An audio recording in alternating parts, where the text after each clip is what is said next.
The Tale of Peter Rabbit by Beatrix Potter. Once upon a time there were 4 little rabbits, and their names were Flopsy, Mopsy, Cottontail, and Peter. They lived with their mother in a sandbank underneath the root of a very big fir tree. "Now, my dears," said old Mrs. Rabbit one morning, "you may go into the fields or down the lane, but don't go into Mr. McGregor's garden. Your father had an accident there. He was put in a pie by Mrs. McGregor. Now run along and don't get into mischief. I am going out." Then old Mrs. Rabbit took a basket and her umbrella to the baker's. She bought a loaf of brown bread and 5 currant buns. Flopsy, Mopsy, and Cottontail, who were good little bunnies, went down the lane to gather blackberries. But Peter, who was very naughty, ran straight away to Mr. McGregor's garden and squeezed under the gate.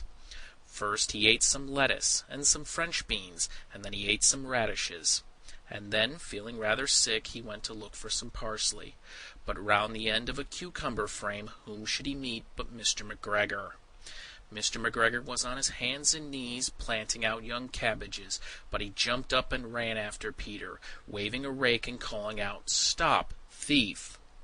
Peter was most dreadfully frightened. He rushed all over the garden, for he had forgotten the way back to the gate.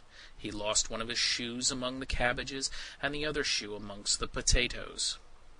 After losing them, he ran on 4 legs and went faster, so that I think he might have got away altogether if he had not unfortunately run into a gooseberry net and got caught by the large buttons on his jacket. It was a blue jacket with brass buttons, quite new. Peter gave himself up for lost and shed big tears, but his sobs were overheard by some friendly sparrows, who flew to him in great excitement and implored him to exert himself. Mr. McGregor came up with a sieve, which he intended to pop upon the top of Peter, but Peter wriggled out just in time, leaving his jacket behind him, and rushed into the tool shed and jumped into a can. It would have been a beautiful thing to hide in if it had not had so much water in it. Mr. McGregor was quite sure that Peter was somewhere in the tool shed, perhaps hidden underneath a flower pot. He began to turn them over carefully, looking under each. Presently Peter sneezed. "Kerchoo!" Mr. McGregor was after him in no time, and tried to put his foot upon Peter, who jumped out of a window, upsetting 3 plants. The window was too small for Mr. McGregor, and he was tired of running after Peter. He went back to his work. Peter sat down to rest. He was out of breath and trembling with fright, and he had not the least idea which way to go. Also, he was very damp with sitting in that can. After a time he began to wander about, going lippity, lippity, not very fast, and looking all around. He found a door in a wall, but it was locked, and there was no room for a fat little rabbit to squeeze underneath. An old mouse was running in and out over the stone doorstep, carrying peas and beans to her family in the wood. Peter asked her the way to the gate, but she had such a large pea in her mouth that she could not answer. She only shook her head at him. Peter began to cry. Then he tried to find his way straight across the garden, but he became more and more puzzled. Presently he came to a pond where Mr. McGregor filled his water cans. A white cat was staring at some goldfish. She sat very still, very, very still, but now and then the tip of her tail twitched as if it were alive. Peter thought it best to go away without speaking to her. He had heard about cats from his cousin, little Benjamin Bunny. He went back to the tool shed, but suddenly, quite close to him, he heard the noise of a hoe. Scratch, scratch, scratch, scratch.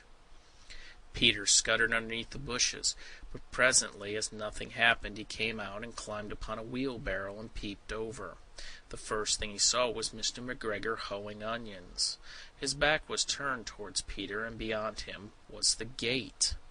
Peter got down very quietly off the wheelbarrow and started running as fast as he could go, along a straight walk behind some black currant bushes.